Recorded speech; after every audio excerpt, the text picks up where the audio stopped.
باللہ من الشیطان الرجیم بسم اللہ الرحمن الرحیم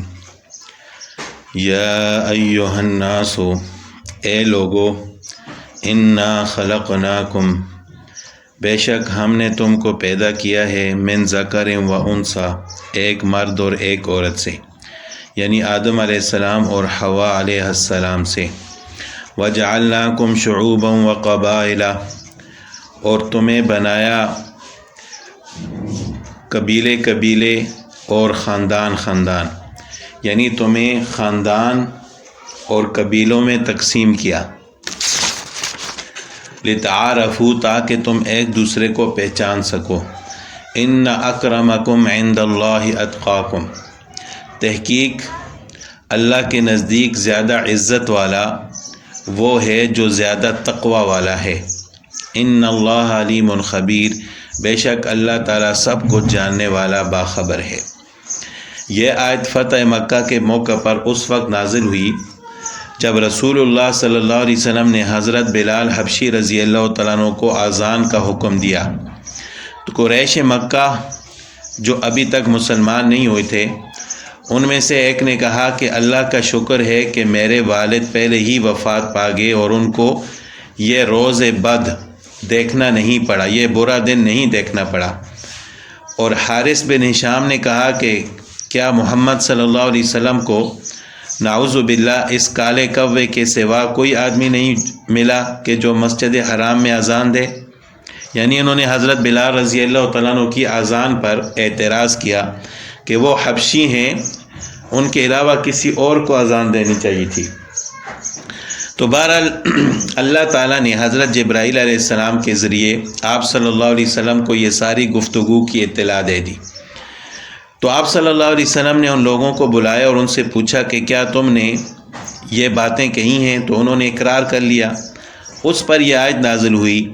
جس میں اللہ تعالیٰ نے فرمایا کہ فخر اور عزت کی چیز در حقیقت ایمان اور تقوی ہے جس سے تم لوگ خالی ہو، اور حضرت بلال رضی اللہ تعالیٰ عنہ اس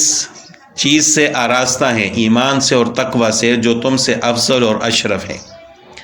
حضرت عبداللہ بن عمر رضی اللہ تعالیٰ عنہ کی روایت ہے کہ فتح مکہ کے دن رسول اللہ صلی اللہ علیہ وسلم نے اپنی اونٹنی پر سوار ہو کر طواف فرمایا تاکہ سب لوگ دیکھ سکیں۔ طواف سے فارغ ہو کر آپ صلی اللہ علیہ وسلم نے خطبہ ارشاد فرمایا کہ شکر ہے اللہ کا جس نے فخر جاہلیت کو اور اس کے تکبر کو تم سے دور کر دیا۔ اب تمام انسانوں کی صرف دو ہی قسمیں ہیں، ایک نیک اور متقی، وہ اللہ کے نزدیک شریف اور محترم ہے، دوسرا فاجر اور شقی، وہ اللہ کے نزدیک ذلیل اور حقیر ہے۔ اس کے بعد اس آیت کی تلاوت فرمائی جو اوپر گزر چکی ہے کہ یا ایھا الناس انا خلقناکم من ذکر و انثی وجعلناکم شعوبا۔ شعوب جمع ہے شعب کی، بہت بڑی جماعت کو شعب کہتے ہیں جو کسی ایک اصل پر مجتمع ہوں۔ پھر ان میں مختلف قبائل اور خاندان ہوتے ہیں، پھر خاندانوں میں بھی بڑے خاندان اور اس کے مختلف حصوں کے عربی میں الگ نام ہیں۔ سب سے بڑا حصہ شعب اور سب سے چھوٹا حصہ عشیرہ کہلاتا ہے۔ قبائل قبیلہ کی جمع ہے۔ تو اس آیت سے یہ معلوم ہوا کہ اگرچہ سب انسانوں کو ایک ہی باپ اور ماں سے پیدا کر کے اللہ تعالیٰ نے سب کو بھائی بھائی بنا دیا، مگر پھر اس کی تقسیم مختلف قوموں اور قبیلوں میں کی۔ تو اب تمام انسانوں کو ایک ماں اور ایک باپ سے پیدا کر کے قوموں اور قبیلوں میں تقسیم کرنے کا مقصد اور حکمت کیا تھی؟ اللہ تعالیٰ نے خود بیان فرما دی کہ لتعارفوا تاکہ تم ایک دوسرے کو پہچانو،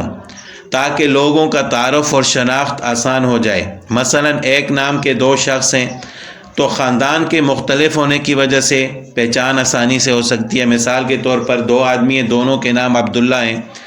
تو اب پہچان ایسے ہو سکتی ہے کہ ایک عبداللہ ایک خاندان کے ساتھ تعلق رکھتا ہے، دوسرا دوسرے خاندان کے ساتھ تعلق رکھتا ہے۔ تو یہ خاندانوں کی تقسیم محض پہچان کی وجہ سے ہے، یہ تفاخر کی وجہ سے یا عزت کی وجہ سے نہیں ہے کہ کوئی یہ کہے کہ میں بڑے اچھے خاندان کے ساتھ تعلق رکھتا ہوں اور دوسروں کو حقیر سمجھے، تو یہ بالکل جاہلیت والی بات ہے۔ قالت الاعراب آمنا، دیہاتی لوگ کہتے ہیں کہ ہم ایمان لے آئے۔ قل لم تؤمنوا، ان سے کہہ دیجئے کہ تم ایمان نہیں لائے، ولیکن قولوا اسلمنا، بلکہ تم یہ کہو کہ ہم مسلمان ہوئے، یعنی فرما بردار ہوئے، ولما يدخل الایمان فی قلوبکم، اور ابھی تک ایمان تمہارے دلوں میں داخل نہیں ہوا۔ اسلام کا لغوی معنی ہے اپنے سر کو اللہ کے حکم کے سامنے جھکانا۔ اب ایک ہے ایمان اور ایک ہے اسلام، بظاہر تو دونوں کا ایک ہی مطلب ہے کہ جس نے لا الہ الا اللہ محمد رسول اللہ پڑھ لیا تو ہم اس کے بارے میں کہتے ہیں کہ یہ مسلمان ہے، مومن ہے، لیکن لغوی معنی کے اعتبار سے اس میں کچھ فرق ہے۔ ایمان کہتے ہیں دل کی تصدیق کو، دل سے انسان جب تصدیق کرتا ہے کہ اللہ تعالیٰ ایک ہے، آپ صلی اللہ علیہ وسلم اللہ کے رسول ہیں، اور سب چیزوں پر دل سے جب ایمان لاتا ہے تو یہ ایمان ہے، اور اپنے اعضاء کے ذریعے جب اس ایمان کے مطابق عمل کرتا ہے تو اس کو کہتے ہیں اسلام۔ تو یہ لوگ چونکہ دل سے تو اسلام لائے نہیں تھے، اس وجہ سے اللہ تعالیٰ نے فرمایا کہ ان سے یہ کہو کہ تم ایمان نہیں لائے، یعنی دل سے تم نے تصدیق نہیں کی، تم صرف اپنے اعضاء سے یہ ظاہر کر رہے ہو کہ تم مسلمان ہو، تو کم از کم تم اتنا کہہ سکتے ہو کہ اسلمنا، کہ ہم نے مسلمانوں جیسا طریقہ اختیار کر لیا ہے، باقی تم دل سے مسلمان نہیں ہو،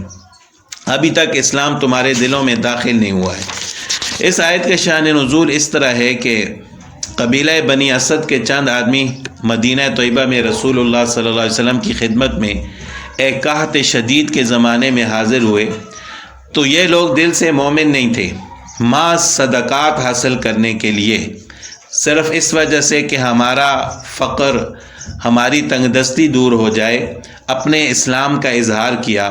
اور آپ صلی اللہ علیہ وسلم کے سامنے آ کر کہنے لگے کہ ہم ایمان والے ہیں، اور ایک قسم کا آپ صلی اللہ علیہ وسلم پر احسان جتلانے لگے کہ دیکھیں ہم نے کبھی آپ کے خلاف جنگ نہیں کی، ہم آپ پر ایمان لانے والے ہیں۔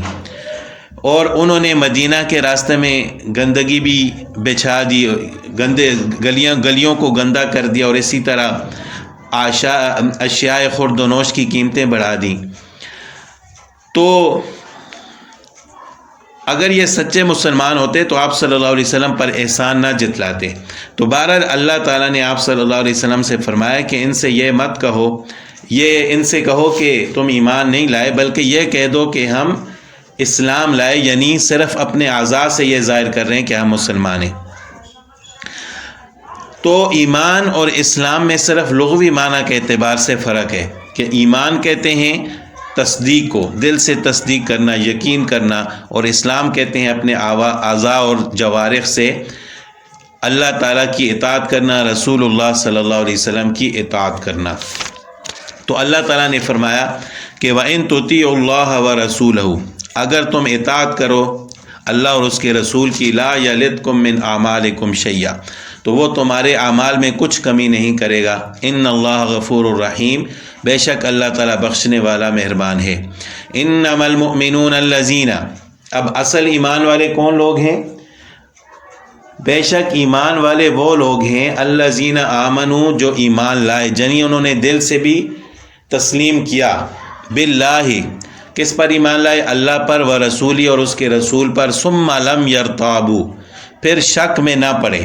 یعنی دل سے تسلیم کیا پھر اس پر ڈٹ گئے، پھر کبھی ان کے دل میں شک پیدا نہیں ہوا۔ وجاہدوا باموالہم وانفسہم فی سبیل اللہ، اور انہوں نے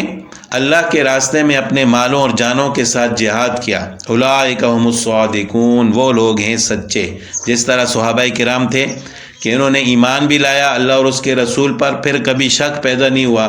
اور اپنی جانوں کے ذریعے اور اپنے مال کے ذریعے بھی اللہ کے راستے میں جہاد کیا۔ تو اللہ تعالیٰ نے اعلان فرما دیا کہ وہ لوگ سچے ہیں۔